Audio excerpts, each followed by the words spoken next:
Hey everybody, it's Joey here, and I wanted to shoot this quick video for you to give you a little bit of some best tips and best practices on setting up your email campaigns and how to pivot and make adjustments as we are in this, this time of uncertainty and all this other stuff going on in the world today. How you can make these adjustments in your campaigns so you are relative, or you're just kind of pulling out the stuff that doesn't really make sense. If you have a welcome campaign or something like that is talking about stuff that is not really, shouldn't be really put out there in terms of your autoresponders. A lot of us forget about this stuff, and me included.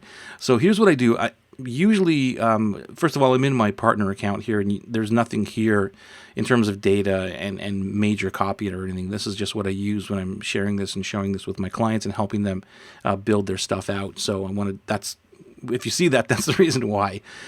So the one thing I want to share with you is a best practice that I teach in terms of setting up your warming up your audiences and when they come onto your list and what to do.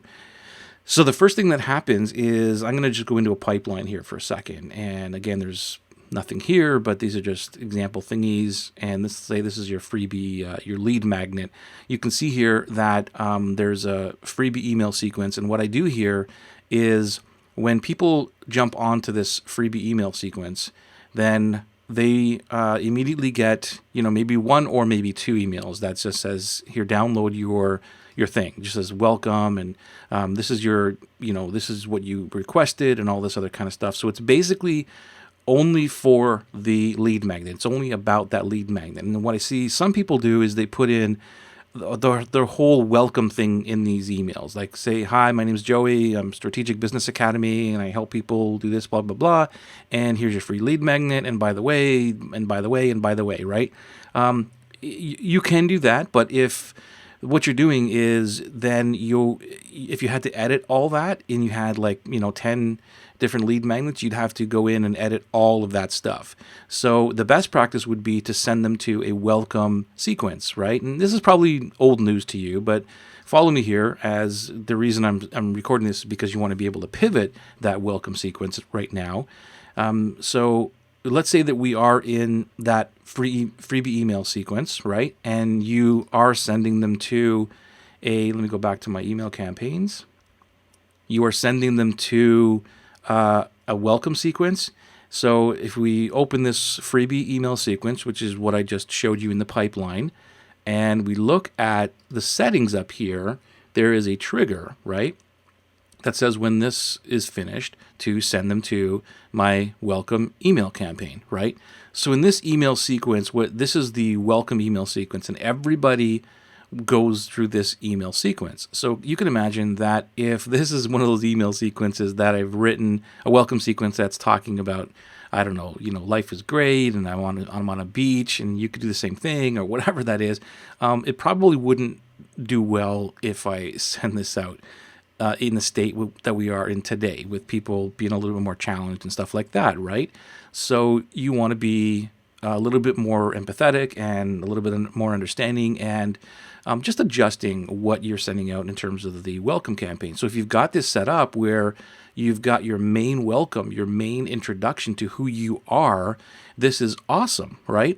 And if you don't, then might be the time for you to maybe make an adjustment in how you are emailing or how you're setting up your emails. Because if you've got all these, if you've got multiple pipelines, or not even pipelines, just even lead magnets, like in your forms. I don't even know if I've got any set up here. Yeah, like maybe, sorry, not the forms, the pages. Go back to the pages here. And if you got some landing pages, let's say you've got, a whole bunch of landing pages, which I don't here, but just, here's a test landing page. So if you've got this and it connects to your email sequence and, so on, then you're going to have to make adjustments here. The point is that let me go back to email campaigns. If everybody comes into this email campaign right now, and this is kind of not the one that's like really up to date, and you want to update this, then Kajabi makes this really easy, which is cool. So the first thing that I would do is you would clone it. And I've already cloned it. As you can see up here, I've got a welcome campaign temporary, right? So I've cloned this, and I want to go, you know what? I'm going to rewrite some of these emails. And you can even take out emails. Let's say you've got, this one is like, I don't know, 10 emails, and you don't want to rewrite 10 emails again. Well, it doesn't really matter now because this is temporary, right? Where we are in today's world, what's going on, this is a temporary thing. You only have to have maybe 1 or 2 emails of introduction, right? Then they don't have to be major. It's just basically you're just pivoting and you're making sure that this welcome campaign is more adaptable, right? And it fits into what's happening. And so again, you would edit that. I don't have to share that with you. You'd go into that and edit your campaign, whatever. But what would change is how to get them into there, right? So if you're following my strategy, if you follow what I'm telling you is the best practice, that every single feeder email or lead magnet email would point to your welcome campaign, then Kajabi makes this like super, super easy, because you'd go into this, to each of your email sequences that are attached to a lead magnet, and then you would go into the settings right up here, and you would say, you know what? Instead of going to my main email campaign right up here, I want to go into my new temporary campaign right down here. Bang. And you press save, and now, boom, you are redirecting this, the new people that are coming in to your temporary email, or sorry, welcome campaign up here. You are not deleting anything down here. You're going to keep all your reports and everything else.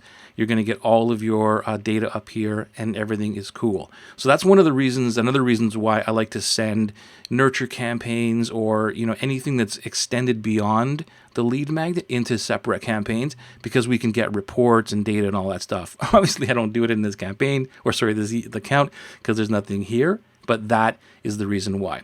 Hopefully, I made myself clear, because I like to jump around. I'm ADD. I apologize for that if I didn't make any sense, or you have more questions that I need to clear up, please drop them below. I will do my best to answer them for you and get you really clear on how you could use email marketing to the 10th degree within Kajabi to make it so much easier. I'll talk to you soon.